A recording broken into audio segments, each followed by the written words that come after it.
Здравейте! Сега ще покажа как се играе играта Сантьяго де Куба.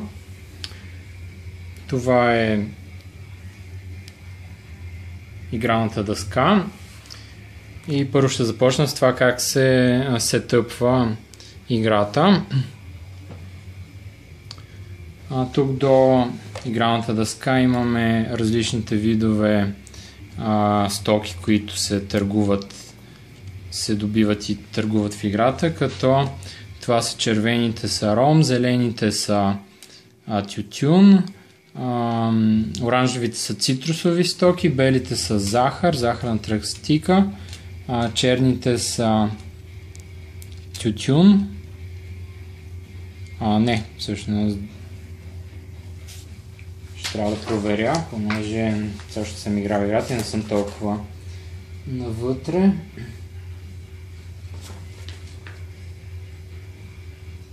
Черните са тютюн, черните са пури, а зелените са тютюн.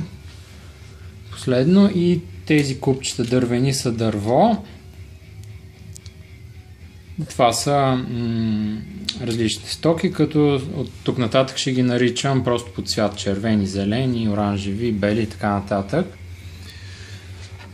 Тук на жълтото квадратче започва колата, с която играчите се придвижват и търгуват, използват уменията на кубинците, които след малко ще разположим по картата.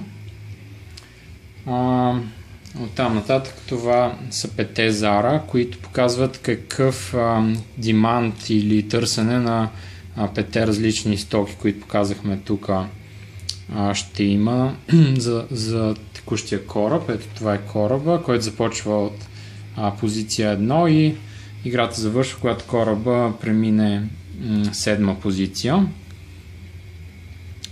Сега тези сгради тук, те са произволно разбъркани почките и наредени произволно. Сега ще покажа по същия начин. Произволно се нареждат и кубинците, като разбъркани са произволно и се поставят на 9 възможни места по картата за кубинци.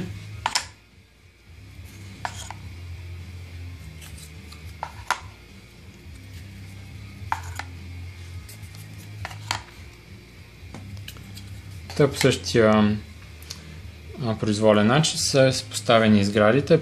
Тук виждате има различно цвете под всяка сграда. Тук нататък всеки играч започва с една такава кола, която се използва за да скрие парите и точките си под нея. Аз в момента не съм раздал на всички играчи, за да спестя време. Това са работниците на всеки играч, които ще се използват във втората стъпка на хода на всеки играч. Тук това са точките и това са парите, песотата.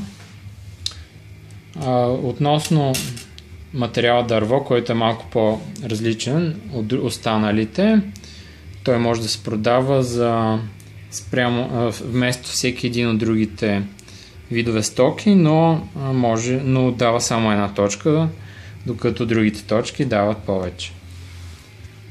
Сега как започва играта? Всъщност тук забравих и това синьо цилиндърче.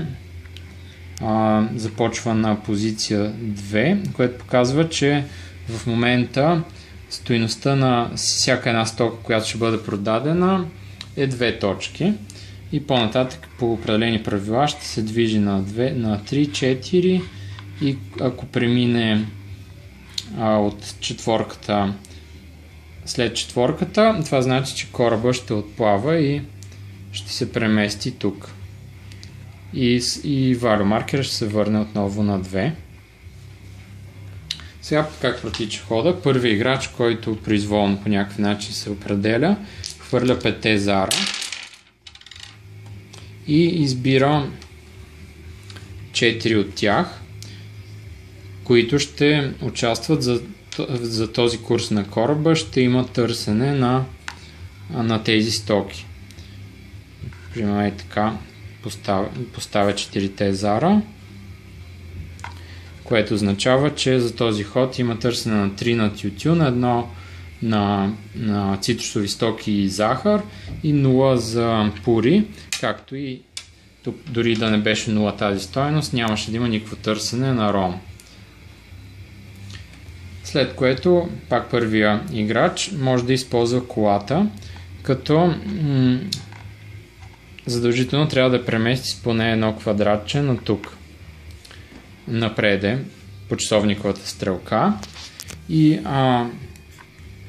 ако и на квадратчето на позицията, на която спре, да кажем ето тук, решава, ще получи стоки или точки или някакви други облаги според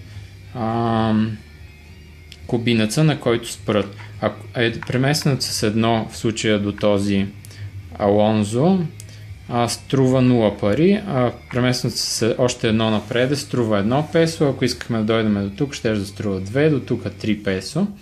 Но да кажем, че сега искаме в момента да спреме тук при Пабло.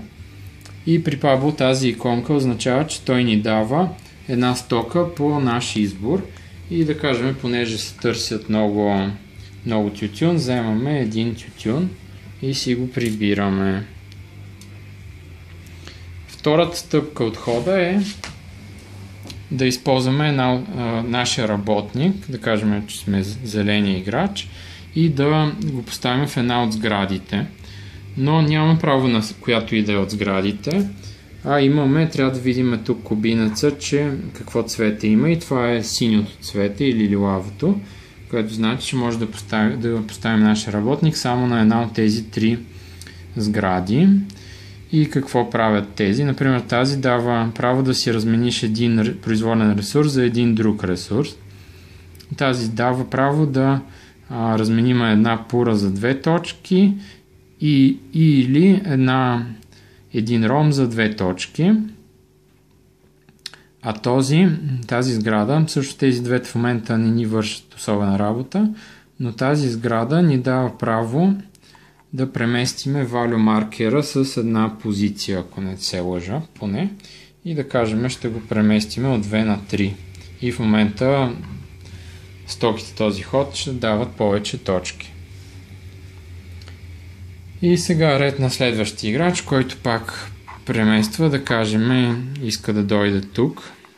А тук трябваше да спомена, че при Пабло може да се вземе една каквато и да е стока, освен дърво.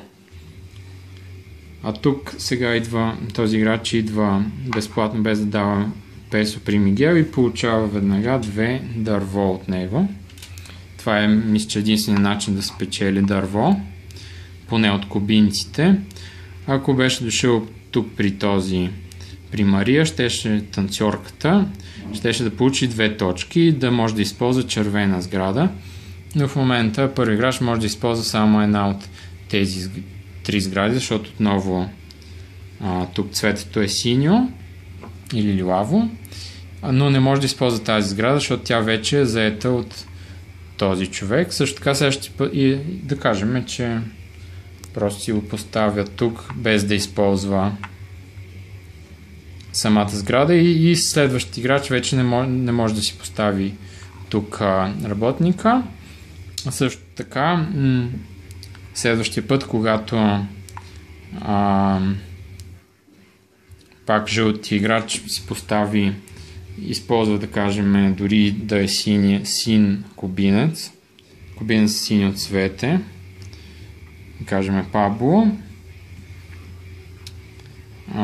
на следващия си ход той трябва задължително да премести този работник на една от другите сгради. Не може да остане на същата, освен ако не дойде при този кубинец Елзоро, който му дава право единствено работника да си използва отново същата сграда, на която е. При всички други е задължително преместването на работника на друга сграда. Ако всички сгради от съответния цвят са заети, той няма право да мести работника си и да получи бенефит от сградата. Сградите имат доста различни неща, които дават. Ако иконките не са достатъчно ясни, тук в правилата са описани всички сгради достатъчно подробно, както и кубинците, като по-особения кубинец е може би Алонзо, който дава право да закупите собственост на една от сградите си, като поставите такъв маркер от вашия цвят върху нея и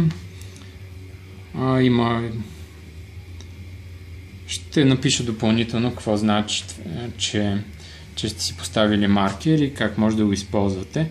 Мисля, че ако друг играч използва тази сграда, вие получавате една точка или една песо, но не съм сигурен, трябва да проверя отново в правилата. И от тук нататък по-интересното е, когато стигнете до някой играч, да кажем, колата е стигнала до тук и следващия играч наред реши да спре на порта, като плати едно песо, понеже прескача една позиция и след като спре на порта се задейства кръг на изпращане на продаване на стоки. Първия играч, който е стъпил на порта,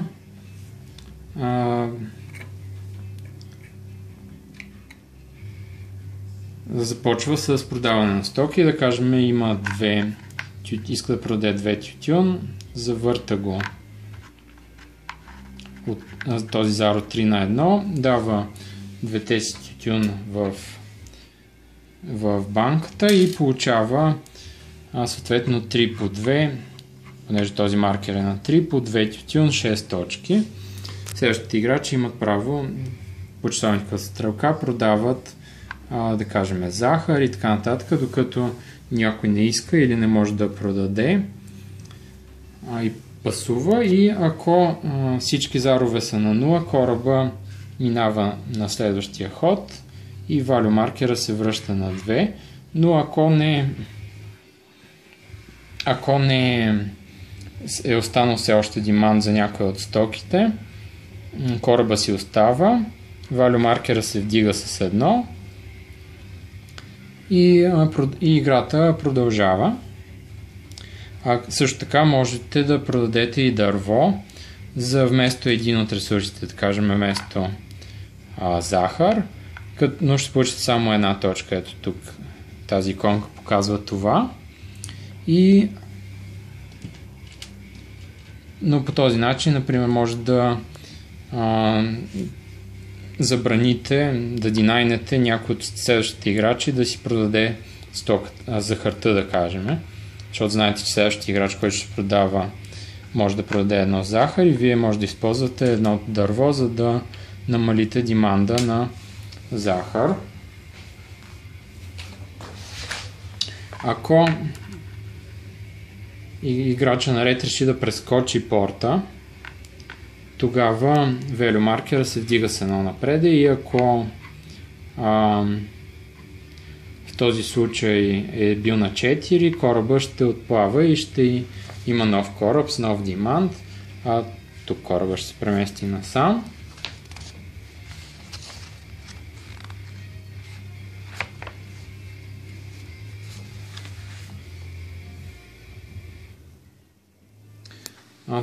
Важно нещо е, че ако сте спрели на порта, след това нямате право да си използвате работника. Единственият бенефит в случая ще ви е, че ще продавате първи на стоки в кораба.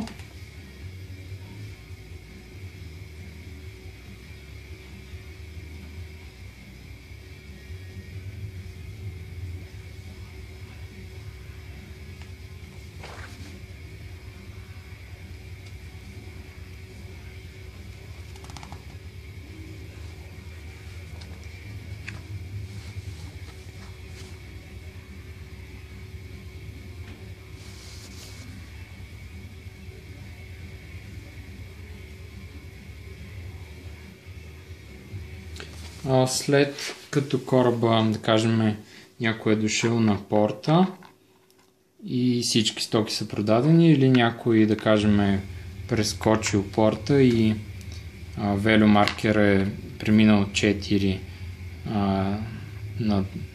е ресетнал кораба и е на 2. Играч, който е инициирал това, или порт рунда, или прескачането на порта, отново има право да хвърли 5 удара и отново избира кои 4 да зареди в кораба като demand, или и кой 5 да остави извън дъската и за който няма да има demand. И в общи линии това е играта. Когато кораба премине след 7,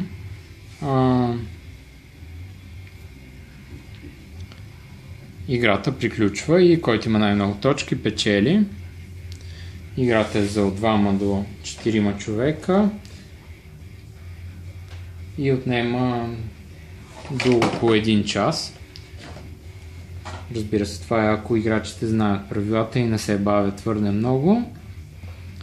Играта е сравнително лек worker placement и pick up and delivery, но има интересни елементи, които правят, въпреки че е сравнително кратка игра, има достатъчно интересни решения и си струва да се опита. Също така и илюстрацията е доста добра, макар че игралната дъска не е много голяма. Илюстрациите са много добри от един от най-добрите илюстратори Майкъл Мензел. И това остана само тук за property маркерите, но за тях ще напиша отделно или просто ще погледнете в правилата.